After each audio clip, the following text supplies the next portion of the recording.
My little body is weary of this great world. You would be, if your miseries are in the same abundance as your good fortunes are.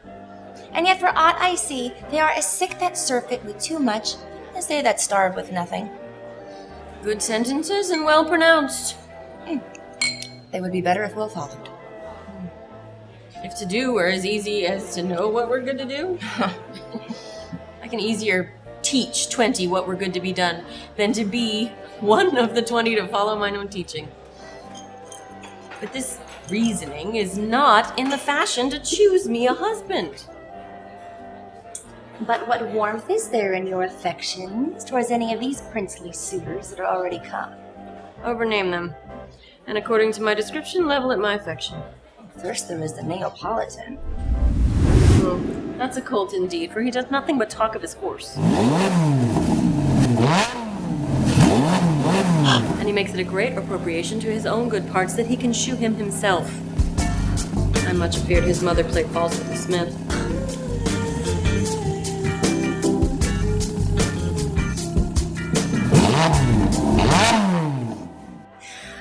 Then there is the Palatine.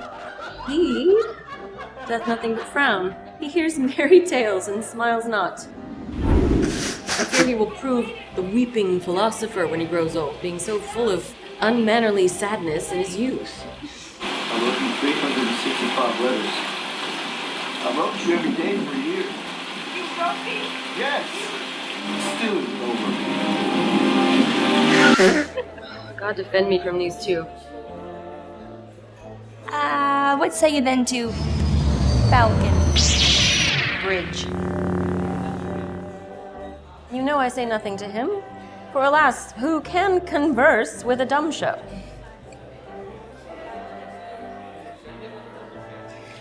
How say you by Monsieur Le Bon?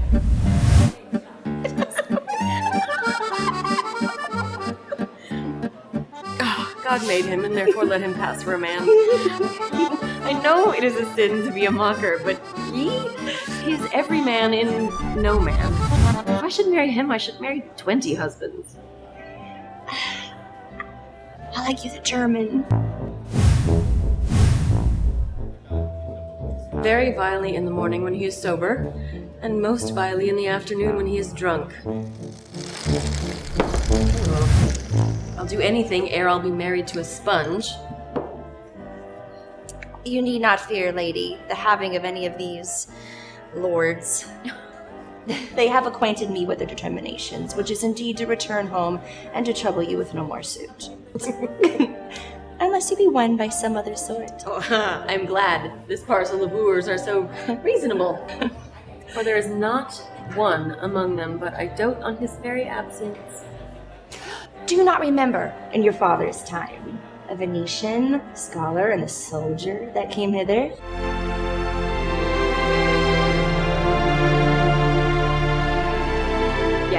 Yes, it was Bassanio. True! He of all the men ever my foolish eyes looked upon was the most deserving of fair lady. I remember him well. And I remember him worthy of thy praise.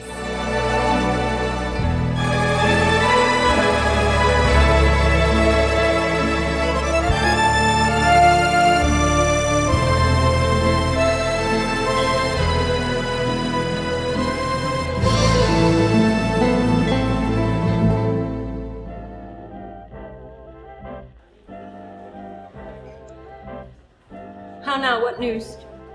There is word the prince will be here tonight.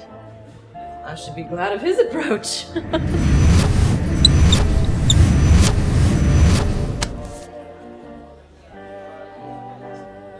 Go before. Always shut the gates upon one wooer.